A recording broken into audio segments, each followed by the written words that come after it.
karakter, yang mana dari setiap isu akan ada pertanyaan-pertanyaan yang saya akan jawab. Oleh karena itu, teman-teman ikutin saya terus dan jangan lupa like and subscribe. Tentu saja masalah tersebut tidak sesuai dengan prinsip perkembangan DPA, yang mana ketidaksesuaian tersebut yang pertama karena kurangnya relevansi konteks DPA, yang mana konteks DPA tersebut menekankan bahwa pembelajaran itu harus sesuai dengan konteks sosial dan budaya. Pada remaja saat ini mereka hidup dalam ekosistem digital. Kemudian yang kedua, ketidaksesuaian kebutuhan psikologis. Karena pada masa remaja mereka sedang membangun identitas dan mencari makna. Mereka tidak hanya membutuhkan norma, tetapi mereka juga perlu adanya sesuatu yang bisa membuat mereka berpikir kritis untuk mereka bisa memutuskan masalah yang sangat kompleks gitu. Nah, sedangkan pembelajaran yang normatif ini, yang satu arah ini, tidak memfasilitasi adanya diskusi, kemudian interaksi, bahkan pengembangan dalam penalaran moral siswa tersebut. Nah, untuk itu, untuk mengembangkan pembelajaran akhlak dan karakter menjadi relevan dengan konteks remaja, maka guru PAI harus mengadopsi beberapa pendekatan seperti pendekatan berbasis masalah, interaktif, kemudian dan yang lain-lainnya. Langkah-langkah yang perlu dilakukan yang pertama yaitu fokuskan materi pada tantangan moral yang sering mereka hadapi. Contohnya, akhlak di media sosial atau perundungan digital, atau etika pergaulan kontemporer. Kemudian yang kedua, memperbaharui atau mengganti metode pembelajaran normatif menjadi metode pembelajaran yang mana melibatkan siswa untuk aktif. Misalnya metode diskusi atau metode debat atau metode studi kasus atau bermain peran atau role play. Misalnya kalau role play, siswa dijadikan memerankan situasi pergaulan perundungan digital atau misalnya tekanan pergaulan gitu. Nah, lalu siswa tersebut disuruh merespon situasi tersebut sesuai dengan nilai-nilai akhlak Islam. Kemudian yang ketiga adalah mengintegrasi media sosial atau tools remaja. Maka dari itu, gunakan platform yang sering mereka gunakan. Contohnya seperti TikTok atau Reels IG atau bahkan YouTube.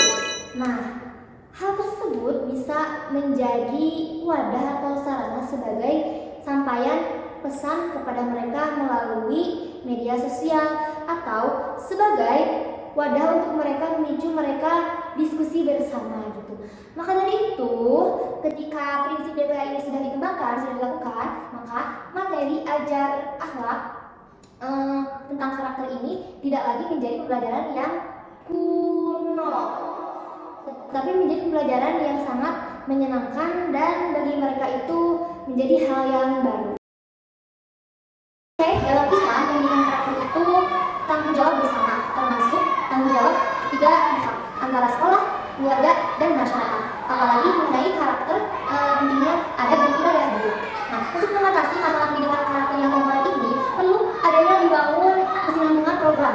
Jadi yang dimaksud itu adalah menyetarakan nilai-nilai antara nilai-nilai yang di sekolah dengan yang di rumah itu benar-benar dikerjakan. Langkah awal yang perlu dilakukan adalah penguatan keterlibatan orang tua gitu. Jadi di sekolah itu sekolah mengadakan adanya edukasi terhadap orang tua. Bisa jadi acaranya semacam seminar dan yang lain-lainnya. Nah, dalam acara tersebut isinya adalah penekanan terhadap pentingnya peran orang tua terhadap pendidikan karakter anaknya atau karakter siswa tersebut. Kemudian yang kedua itu adalah sinkronisasi antara program dan kurikulum. Jadi program yang dilakukan di sekolah dipastikan di rumah juga dilakukan. Misalnya seperti sekolah itu memberikan proyek mengenai ibadah. Jadi anak tersebut disuruh di rumahnya untuk melakukan kegiatan yang konteksnya ibadah. Misalnya menjadi imam di rumah terus mengaji dengan orang tua. Kemudian dibikinlah catatan harian yang harus ditandatangani oleh orang tua sebagai bukti bahwa murid tersebut atau siswa tersebut telah melakukan tugas sekolahnya. Atau bisa jadi tentang adab. Tentang adab berarti tugasnya itu membantu orang tua di rumah. Nah, bisa jadi ditandai dengan adakan dokumentasi pendek gitu, sebagai validasi bahwa murid tersebut telah melakukan itu. Dengan adanya seperti itu akan sangat membantu bagi murid dan orang tua untuk bekerja sama dalam membangun karakter yang lebih baik lagi. Kemudian yang ketiga adalah peran masyarakat. Nah, masyarakat ini dianggap sebagai wadah untuk membuktikan bahwa nilai-nilai yang di sekolah dan di rumah itu apakah benar, itu terrealisasi apa tidak gitu. Nah, ini wadahnya adalah di masyarakat. Apakah di masyarakat secara kita melakukannya? Ini sebagai wadah dari bukti dari siswa tersebut dapat melakukannya, telah melakukannya atau belum. Baik teman-teman, masalah tersebut tentunya terjadi karena beberapa hal. Salah satunya yaitu lemahnya pengawasan internal. Jadi guru yang tidak konsisten itu dia akan memiliki banyak alasan. Contohnya seperti sibuk, kehabisan waktu, atau bahkan lupa gitu. Untuk mengatasi hal tersebut, maka sekolah harus beralih dari yang tadinya kepatuhan individu menjadi konsistensi sistematik melalui mekanisme kelembagaan. Jadi yang pertama itu adalah penguatan standar prosedur. Jadi sekolah itu menekankan prosedur mengenai pentingnya pembiasaan karakter gitu. Itu dibuat melalui tertulis, kemudian disosialisasikan kepada seluruh staf, guru, dan siswa. Kemudian guru tersebut dan siswa harus benar-benar memahami peraturan tersebut gitu.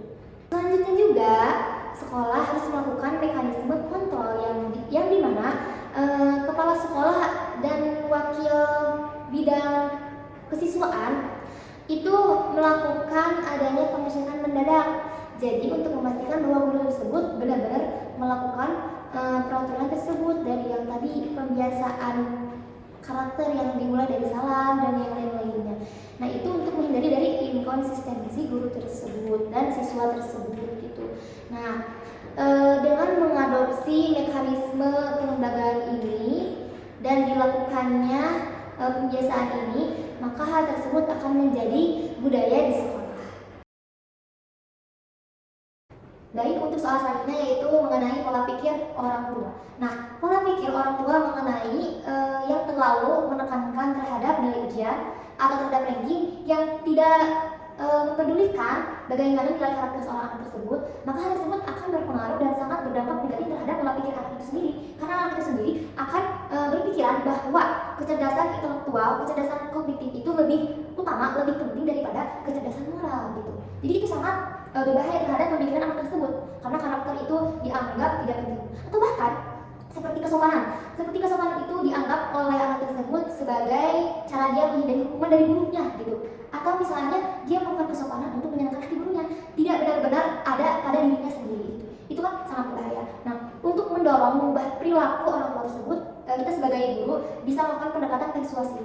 Nah, hal yang perlu dilakukan oleh guru tersebut adalah misalnya bisa melakukan dengan cara menyampaikan pesan-pesan secara berkala, bisa melalui rapat akademik, bisa melalui parenting class, bisa melalui rapat berkala gitu. Nah, itu kita sebagai guru bisa menyampaikan pesan-pesan bahwa menekankan pentingnya karakter anak, pentingnya akhlak itu di atas yang lainnya gitu. Jadi menekankan bahwa kecerdasan itu tidak hanya untuk duniawi saja, tetapi juga kecerdasan itu harus dibangun atas dasar kita yakin kepada Allah Subhanahu wa Ta'ala bahwa ilmu itu yang mengangkatkan derajat diri kita gitu. Maka dari itu kita harus mementingkan bagaimana karakter anak tersebut itu. Jadi tidak hanya mementingkan nilai ujian saja atau bahkan ranking gitu. Jadi harus mementingkan juga bagaimana anak tersebut belajar, prosesnya seperti apa, karakternya seperti apa, akhlaknya seperti apa. Oke, baik. Jadi di sini mengenai pembina pramuka ya.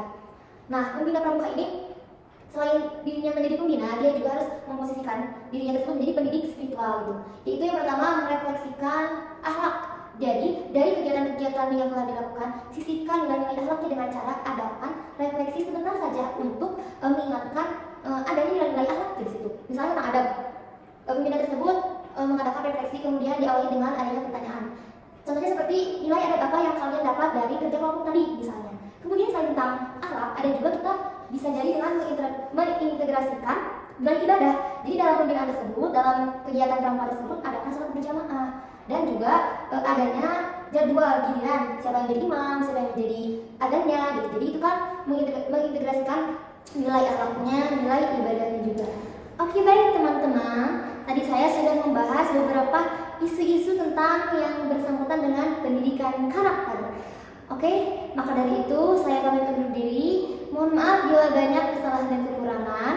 Mudah-mudahan edukasi mengenai isu-isu pendidikan karakter ini bermanfaat untuk kalian semua. Akhirul kalam, wassalamualaikum